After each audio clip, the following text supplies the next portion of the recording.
안녕하세요 여러분.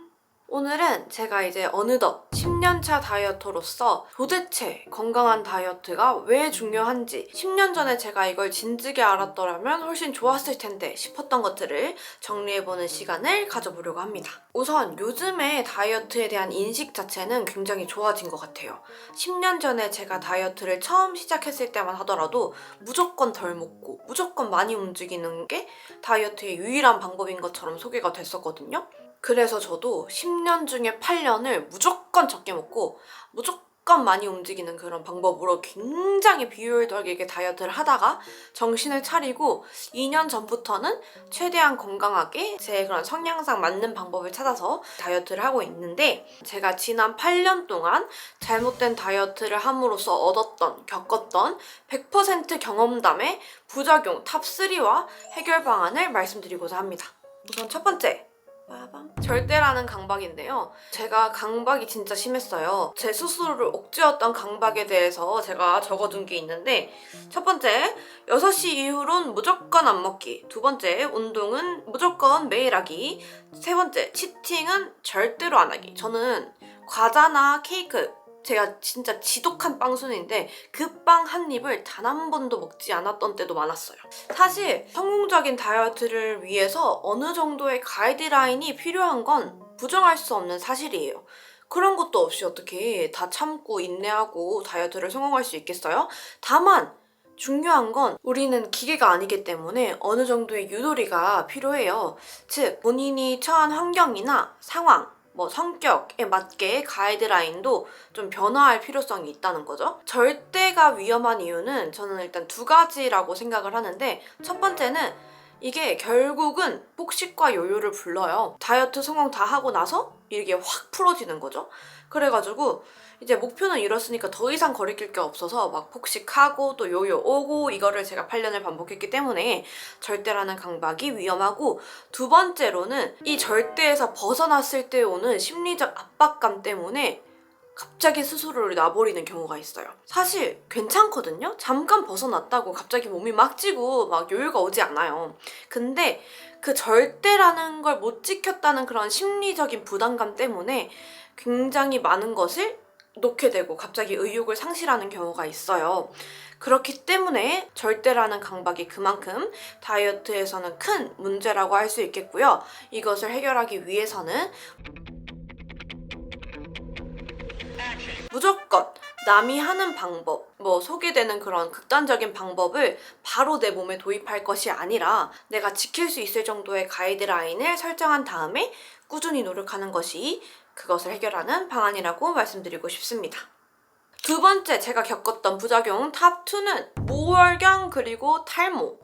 정말 다이어트라는 3, 4개월 동안 생리 없이 계속 그냥 생리를 훅훅 건너뛰기도 했었고요. 샤워를 할 때마다 머리가, 제가 숱이 진짜 많은 편인데 머리가 한 움큼씩 빠졌어요. 근데 저는 이 심각한 문제를 정말 그냥 대수롭지 않게 넘겼다는 거? 이 문제가 내가 지금 살이 빠지고 있다는 만족감 때문에 느껴지지도 않았어요.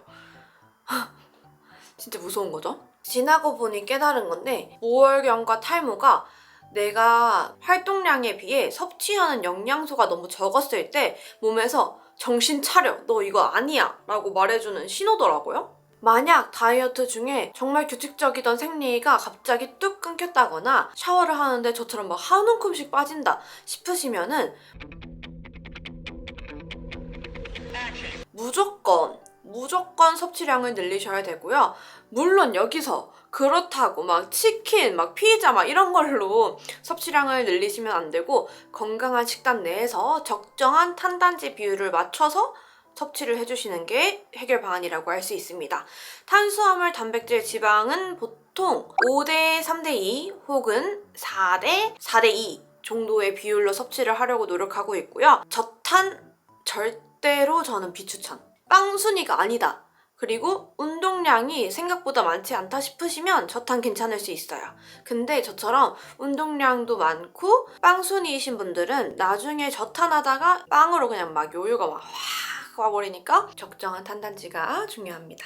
마지막 세 번째, 진짜 결단코 체질 변화라고 말씀드리고 싶고, 이게 이 영상을 찍는 궁극적인 이유라고 할 수 있겠어요. 제가 8년째 다이어트를 하면서 저는 다이어트 그 자체, 그러니까 살을 빼는 행위 그 자체에는 항상 성공했어요. 최대로 쪘을 때는 58에서 9kg까지 쪘었고 최소로 뺐을 때는 44에서 45kg까지 감량을 해서 정말 엄청난 몸무게를 사실 뺀 건 맞죠?